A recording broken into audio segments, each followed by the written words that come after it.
Another dangerous highway trip for the Jeep Gladiator.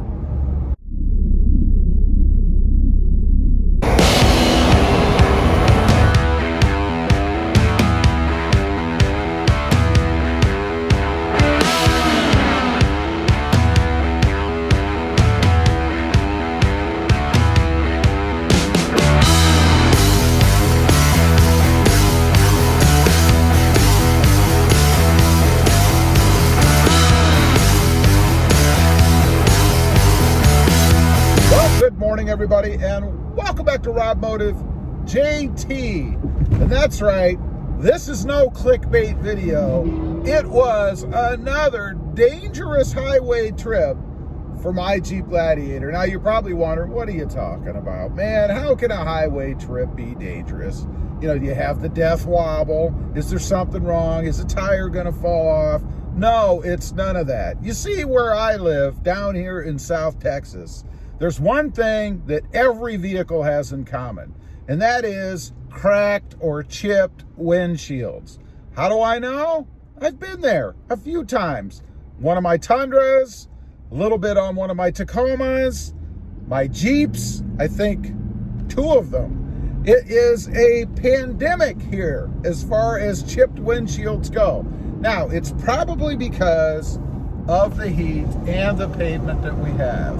You know, it gets so hot down here that the tar heats up and all of the little pieces of gravel and stones and stuff start to break free. Not to mention, the roads aren't that well maintained. So they should be recapped every once in a while, right? To reseal everything in. That doesn't happen here. I will say, one thing I have noticed here is they do a really great job about patching potholes. At least in my area. When I lived in Ohio, especially after the winter, it was pothole crazy. Everywhere you went, there were potholes, and it seemed to take forever to fix them, particularly on the highways. But, you know, when you go on the highway here, you're putting yourself at even more risk because cars are traveling fast. They throw stones and things up at a faster speed. And if you get too close to somebody, and, you know, I'll even say it doesn't matter how close you get, because I am cognizant of this. I stay away from big trucks, particularly trucks that don't have mud flaps like mine. I stay away from them because I know sooner or later I'm going to catch a rock. It's happened to me before. I'll tell you a story. I was on the freeway here shortly after I got, I think it was the double cab Toyota Tundra. And there is a tanker truck ahead of me.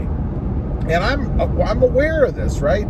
So it's a 3-lane road. It's the highway. He's ahead of me. He's over to the far right. So I get over to the far left, and I'm back pretty far. I mean, I wasn't like miles back, but I was back as far as I could go without, you know, like holding up traffic, because he wasn't really traveling much at the speed limit himself. And sure enough, he throws up what felt like a boulder to me, slams into my windshield, and I've got a crack. What a drag. Now, I don't know any way I could have avoided it other than just pulling off the road. Maybe getting over in the far left put me in the trajectory of the flying rock. I don't know. Who knows? Just an unlucky day for me. But I will say, it is so common down here.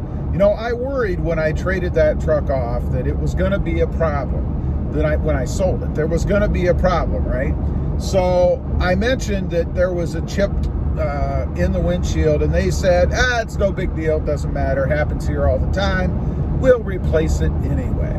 So I was quite happy about that. So at least it's well known enough that it really doesn't ding you when you sell a vehicle, so I guess that's good. And then, to boot, you can see on the video, you know, I'm traveling down the freeway. My exit is coming up. I've got to be in the right lane so I can get off the freeway. And sure enough, ahead of me is a cement truck. Cement trucks are the worst. You know, if they don't clean the back of those off properly, you've got wet stones and gravel, possibly dried pieces of cement sitting on there, and as they're going down the freeway at freeway speed and hit bumps, they bounce around. And when they bounce around, those rocks and that gravel, maybe some dried cement, breaks loose. And that's what I was behind on the freeway. So, of course, being aware of this, it immediately enters my mind. I did slow down, but then he takes the same exit that I take. Now, the saving grace there is once we got off, the road was a lower speed limit. So he's not going to be going as fast. He's not going to be throwing stuff quite at the intensity that he would have been on the freeway. So that was good for me. I did get around him as quickly as I could, just to be sure that nothing fell off. But what a drag.